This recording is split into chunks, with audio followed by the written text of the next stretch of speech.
Hello everyone, নতুন আরেকটি recipe নিয়ে আপনাদের সামনে চলে এসেছি। আজকে আমি যে রেসিপিটা নিয়ে এসেছি তার নাম হচ্ছে এগ টোস্ট।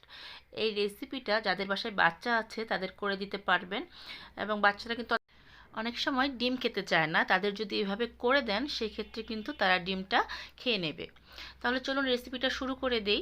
এখানে একটা মিক্সিং বলে আমি প্রথমেই 3টা ডিম ভেঙে নিচ্ছি। আমি এখানে মুরগির ডিম নিয়েছি, আপনারা চাইলে হাঁসের ডিম দিয়েও করতে পারেন, কিন্তু বাচ্চাদের জন্য করলে মুরগির ডিমটা ব্যবহার করবেন, তাতে তাদের পক্ষে এটা ভালো। এই মুরগির ডিমের সাথে আমি এখন দিয়ে দেব চিনি। আমি 3টা মুরগির ডিম নিয়েছি, তাই আমি 3 চা চামচ চিনি দিয়েছি। আপনারা মিষ্টিটা একান্তই আপনাদের টেস্ট অনুযায়ী কমিয়ে বা বাড়িয়ে দিয়ে নেবেন, এতে কোনো সমস্যা নেই, কিন্তু আমার মনে হয়েছে এক একটা ডিমের জন্য 1 চামচ চিনি এনাফ। এবার চিনিটা দিয়ে আমি ডিমটাকে খুব ভালো করে বিট করে নেব। এই চিনির সাথে ডিমটাকে কিন্তু খুব ভালোভাবে আমরা ফেটিয়ে নিচ্ছি, তাতে করে চিনিটা একদম গলে যাবে আর ডিমের সাথে খুব ভালোভাবে মিশে যাবে। এছাড়াও ডিমটা কিন্তু অনেকটা ফ্লাফি হবে, যেটা দিয়ে যদি আমরা ব্রেড টোস্ট করি খেতে ভালো লাগবে। এখানে নিয়ে নিচ্ছি ব্রেড। এখানে আমি হোয়াইট ব্রেডটা ব্যবহার করেছি, আপনারা চাইলে ব্রাউন ব্রেডও দিতে পারেন, কিন্তু হোয়াইট ব্রেডটা দিয়ে এটা করলে পরে খেতে বেশি ভালো লাগে, এই জন্য আমি হোয়াইট ব্রেডটাই নিয়েছি। আমি 5-6 পিসের মতো স্লাইস নিয়েছি। এখন আমি এগুলোকে ভাজবো।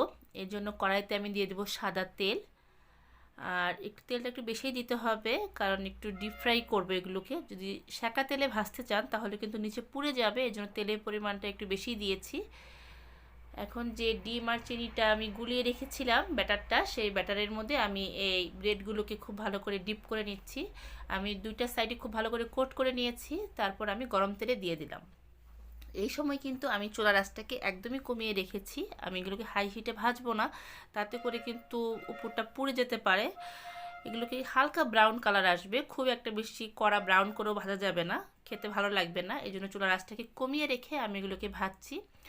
আমার 2 পিঠ ভাজতে 3 থেকে 4 মিনিটের মতো সময় লেগেছে। আমার এই রেসিপিগুলো যদি আপনাদের ভালো লেগে থাকে তাহলে আমার চ্যানেলটা সাবস্ক্রাইব করে পাশে থাকা বেল আইকনটা বাজিয়ে দেবেন। আমি যখনই কোনো রেসিপি আপলোড করব আপনি সবার আগেই নোটিফিকেশন পেয়ে যাবেন। দেখুন, এরকম চামচ দিয়ে কিন্তু একটু চাপ দিয়ে দিয়ে আপনারা এই ব্রেডগুলোকে ভাজবেন। আমি আজকে ডিম দিয়ে আপনাদেরকে এগ টোস্টটা করে দেখালাম। এটা কিন্তু চিংড়ি মাছ দিয়েও করা যায়, সেটার নাম হচ্ছে প্রন টোস্ট। সেই প্রন টোস্টের রেসিপিটা আমি খুব শীঘ্রই আমার চ্যানেলে আপনাদের জন্য আপলোড করে দেবো। সেটাও খেতে খুবই ভালো লাগে, কিন্তু আমি আজকে বাচ্চাদের জন্য করেছি যেহেতু, তাই আমি ডিম দিয়ে করেছি। অনেকের বাসায় দেখি বাচ্চারা ডিম খেতে চায় না, তো যাদের বেবিরা ডিম পছন্দ করে না বা খেতে চায় না, তাদের যদি এভাবে আপনারা ব্রেডের সাথে ডিমটা মিক্সড করে ভেজে দেন তারা খেয়ে নেবে। ইনফ্যাক্ট আমি আমার বাবুকে এভাবে ভেজে দিই, সে খুব পছন্দ করে। তো যারা ডিম খেতে না চায় তাদের এইভাবে করে দিলে পরে তারা আশা করি তারা খেয়ে নেবে। ইভেন কি আপনারা বড়রাও কিন্তু চা বা কফির সাথে এই এগ টোস্টটা পরিবেশন করতে পারেন, আশা করি আপনাদের ভালো লাগবে। আমার প্রত্যেকটা এগ টোস্টই ভাজা হয়ে গেছে, আমি প্লেটে এগুলোকে সার্ভ করে নিয়েছি। দেখুন দেখতে কতটা সুন্দর হয়েছে, এবং একটু ঠান্ডা হয়ে গেলে কিন্তু অনেক সফট থাকে, তবে গরম গরমই খেতে বেশি ভালো লাগে। আশা করি রেসিপিটি আপনাদের ভালো লেগেছে। আবার ফিরবো আরেকটি নতুন রেসিপি নিয়ে, সেই পর্যন্ত সবাই ভালো থাকবেন। ধন্যবাদ।